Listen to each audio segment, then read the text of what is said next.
Big Blue Book Club presents Snack Club with Courtney Luecking and Cason, featuring raising a happy, healthy eater and how to raise a mindful eater. Now, here are our hosts. Feeding children is an adventure, and at some point or another, you might have had questions like, am I doing this right? Or is this normal? Headlines, things we see online, things we hear from family and friends, and even unpacking what we see in the store can have us questioning what to feed our children. We want children to have what they need to lead happy, healthy lives, and it seems like as soon as we figure something out, it changes. That's where we come in. My name is Dr. Courtney Luecking. I'm a registered dietitian and extension specialist for family and child nutrition. This means I have lots of training and expertise about child nutrition. I also have 2 littles of my own. This combination allows me to talk through practical, science-based strategies for creating a nourishing feeding environment for your family. And my name is Cason. I'm a registered dietitian and extension associate in food and nutrition. I don't have kids of my own, but my interests and passion lie in supporting healthy food-related behaviors, which begin in childhood. In partnership with the University of Kentucky Cooperative Extension Services, we present Snack Club, where we share bite-sized bits of information for supporting nourished, active children in Kentucky. So come for the snacks and stay for the support. Hi, Anna. Hi, Courtney. How are you? I'm good. How are you? Doing well. It's been a while since we've has chatted. been. No, I don't know that, but we do. We do. Yeah. We're excited to be back. Yes. I think we felt like this is such a relevant topic. Mm-hmm. Managing mealtime behavior. Yes. Yeah, so we kind of talked about setting up mealtime, but this is like the how to answer to these situations that may come up. Yes. When you're around the table, or It's like the rubber meets the road, right? Yes. And I think you and I like to use the terminology of the Instagram versus the reality. yes. So when prepping for this episode, I actually called my mom Mhm. because I was like, what were family meals like when we were younger? I don't remember. I don't know if you've asked your mom or I dad this haven't, question. but I should. Okay. I would be interested. Okay, I want to hear. It was funny. She literally said, well, I think there's less stepping, and we had less stepping and fetching than is happening today. I like that. And I was like, okay, that alludes to the fact that like families feel like they have to prepare different Yeah. meals, or like kids are refusing to eat, don't want to eat. So these less than desirable meal times. But she literally said, quote, it was easy and drama-free. Wow, that's the Instagram for all of us. So maybe that's why when I'm at mealtime with my littles that I'm like, wow, we have one running around the table. One's like dumping her water out and splashing and it's flying. And we just sit there and smile through it all. Yeah. What else do you do? Yeah. Again, the dumpster fire in the background, and you're just like, everything's okay. Everything's fine. Yeah. But so let's talk about then what we can do, because there are going to be challenging mealtime behaviors, and some might go better than others. It may be depending on the ages of children in the family, or what the family's routine is like, or just developmentally, or what's going on, if there's stress or tiredness or things of that behavior. And kind of going along with that, there may be a underlying reason for some of these behaviors. We'll kind of touch on some of those too. Yes. And so anyone who's listening, we would love to hear in the comments, like your standout meal times, for better or worse, some of the most challenging behaviors. But I felt when reading this book, The Raising a Healthy, Happy Eater, there was on page 147 to 148, the kids screaming at the grocery store really struck me. Yeah. And I've been there, and it was I think it was like a time change weekend, which is just not good. You know, I can't remember. It was probably like fall back. So we had a whole extra hour to deal with. And hunger had struck while we were at the store, and the screaming and refusing. So like having to get the kid up and put her in the cart, and she ate like a whole container of strawberries while we were going around the store. But the woman came up to me and she's like, we've all been there, honey. And I just like started crying because I was stressed and worried about what people were thinking about me, and it was just so comforting to have someone say, we've all been there, and understanding. It's gonna be okay. Yeah. So that's what we're here to talk about today. Yes. We've been there. We might go there soon. Yes. And it's gonna be okay. Yes. All right. So let's talk about, I think, like to create little acronyms. So this one for how do we manage a kid does something we don't like. They spit out food, they refuse to eat, they get up and wander away from the table, they're a slow eater. What other things can you think of? Just throwing stuff on the ground, maybe playing with it. yes, things that we might not want to deal with in that moment. And we just want you to remember A, B, C, D. Easy enough. All right. So Anna, what's our A? Assess the situation. Tell us about that. You talked about this earlier. Yeah, so it's kind of taking a step back before you react or anything and realizing or assessing what is actually going on. So again, there may be an underlying reason for the behavior. Like if they're spitting out the food, maybe it's because they don't actually enjoy the food, or maybe they took too big of a bite. So it's their innate reaction to get it out of their mouth. So before reacting, taking a step back and assessing, like kind of checking out what's going on in the moment. Yes, and as we're talking through this, we're going to do it in slow-mo. And you might feel the pressure to do this a lot faster in real life, and that's okay through practice. But so like you're saying, ask questions. So thinking about how old is my child? Like, do they have any health or developmental conditions or concerns that could be linked to this less than desirable behavior? So kind of that level setting. I know we like to use that term, but like what's happening, or like I'm just thinking of like, I had a lot of assessment. We were traveling last week. So we were out of our element. Our sleep was off. The types of foods that were off, we were in a different time zone. The times of day we were eating were off. So it was like a constant assessment of like, what is going on? When was the last time you ate? What could be affecting this? Yes. So I love that advice to like take a moment to pause and assess what is going on. And realize that maybe your toddler or child isn't able to express what they're feeling or why they're feeling it. So these behaviors may be like a physical action of being upset over something not even related to mealtime, but this is just where it is coming out. That's a really good point. So what's the B? What should we do next? Breathe. Just take a minute, assess, and then you yourself take a deep breath. And sometimes I like to say smile. We had this little book when our oldest was growing up, and it was called Star Breathing. So you smile, you take a breath, and you relax. I love that. And then your kid can see you physically kind of like relax. Yeah. It also gives you another moment to decide what you want to do. How am I going to react? Yes. Okay. So assess the situation, breathe, and then our C is calculate your response. Yes. What does that mean? So this kind of culminates all the stuff leading up to it. And again, thinking about maybe the reason for it, and then calculating how you're going to respond. So there are some different ways to respond to different behaviors. And so kind of taking the time to choose which one best fits the situation and then implementing it. Okay. And so I think one important point to consider here is that what we do or do not do is essentially responding. Yeah. So sometimes, what do they call it? Strategic ignoring is totally appropriate. So for example, if a kid might be like spitting some food out, we might go, no, don't do that.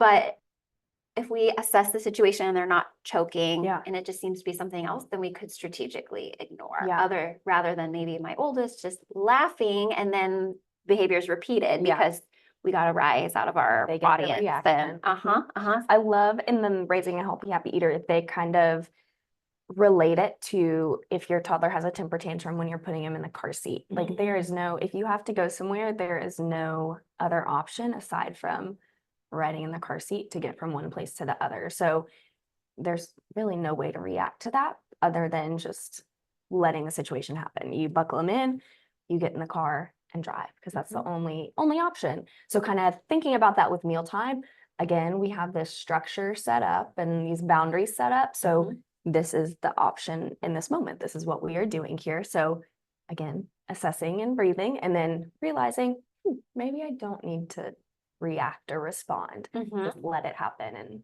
not ignore it, but don't give them that feedback. That attention, that response they're looking for. And then thinking about when we do something in response that it could be a way to inform or educate if there are other ways that we want them. So for example, if we really don't like something, just teaching table manners of like, okay, if it really needs to come out of your mouth, like using a napkin and just quietly putting it to the side.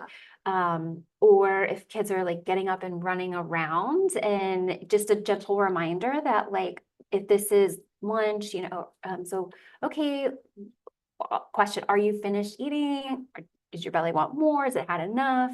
And just our gentle reminder that, okay, well, snack time isn't till 2. And so again, that's just kind of like putting it out there, really reactionary, other than just saying it's your choice. And then this is what we're doing right now. So okay, so we've calculated our response. And then what is the D? Doing it consistently. That's where it gets challenging. Like the seat belt car seat, I thought was also a great example, and that there are limited options for that. And so when it comes to mealtime, it could be any different issue. And so being consistent can be the hard part, but unless we're consistent, our children won't really learn those boundaries or respecting those boundaries or know what to expect from us then. It kind we're of not consistent. goes along with what we talked about before. Like if you're in the grocery store and your child is asking for something and something in the checkout line, like a candy bar or something, responding consistently the same way, regardless of what they're asking for and when, but just saying, we're not going to eat that right now, or that's not in our cart, we're not buying that. Again, keeping it consistent and keeping it simple and just kind of to the point. And we should say consistent and then maybe casual or calm, whatever might suit you best in that moment. Like again, if it's something and you're just if we are reactionary. So I guess what we're trying to do is kind of pause that.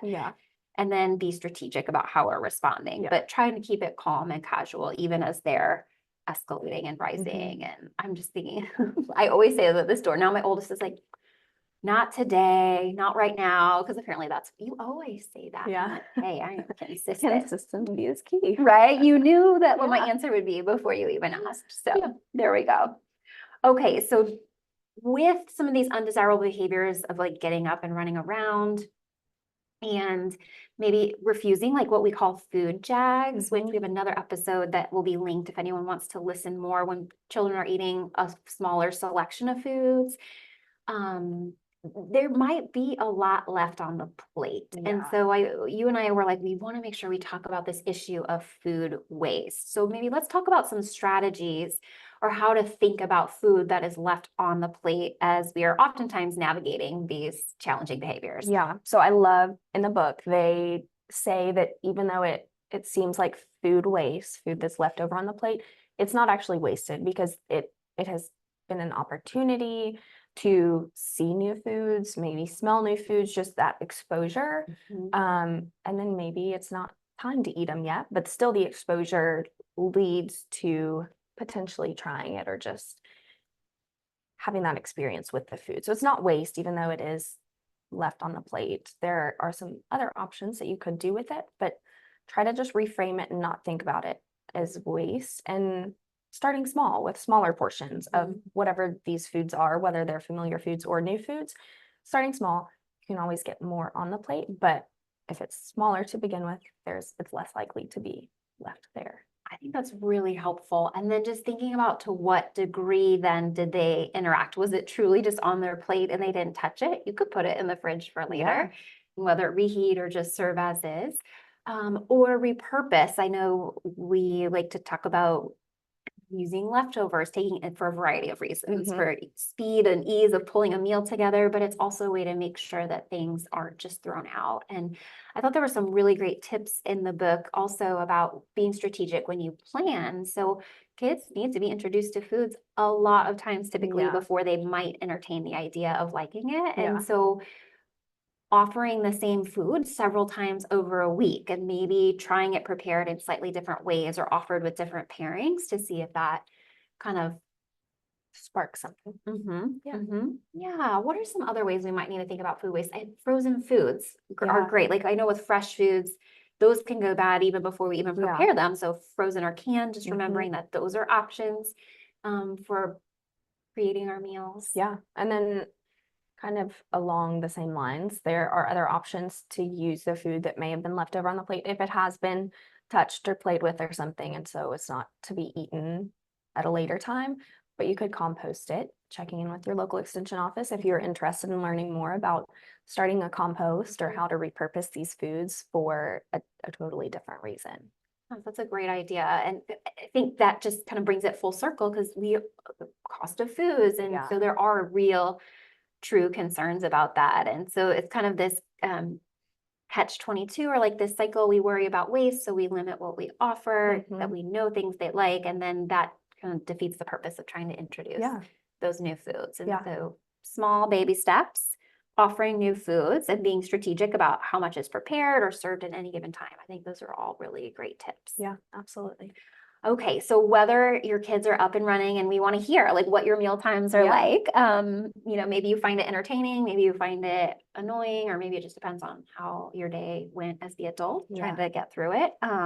But maybe we can all like apply this ABCD. So assess the situation, breathe, calculate your response, and then do it consistently and casually. And that can help us successfessfully navigate some of those more challenging things. Yeah. And I guess we should say, though, sometimes we need more help. Yes. So next time, we're going to be talking. We got some special guests about when to reach out, some signs that may signal it is time to reach out for some outside help more than you can handle. Yeah, because we don't want anyone, stress is a part of our everyday life, but there's no need for mealtime to be any more stressful. Yeah. And so we'll find out when that time is to reach out for more help. Can't wait. All right. So if people want more information, they can find us in our show notes. On the show notes, yes. Okay. Linked resources. And then if you have any questions or want to reach out with anything, you can find us at our email, snackclub, snackclub @uky.edu. And then always, we just can't say this enough, but reach out to your local extension office. They are a wealth of resources, of information, community connections, and anything else you might need. Across so many domains. Yeah. Well, thanks for joining us. Yeah. And we'll hope to see you soon. Yeah. Thanks for joining us for another episode of Snack Club. Resources related to the topics discussed in this episode can be found on our website, linked in the show notes. Your local cooperative extension office is also a wealth of information and can provide links to local resources.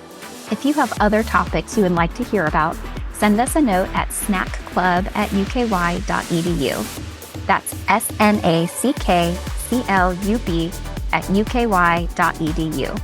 And as a reminder, the digestible bits of information we share are like navigation signs for your feeding journey, but you may need to contact a healthcare provider for more personal advice.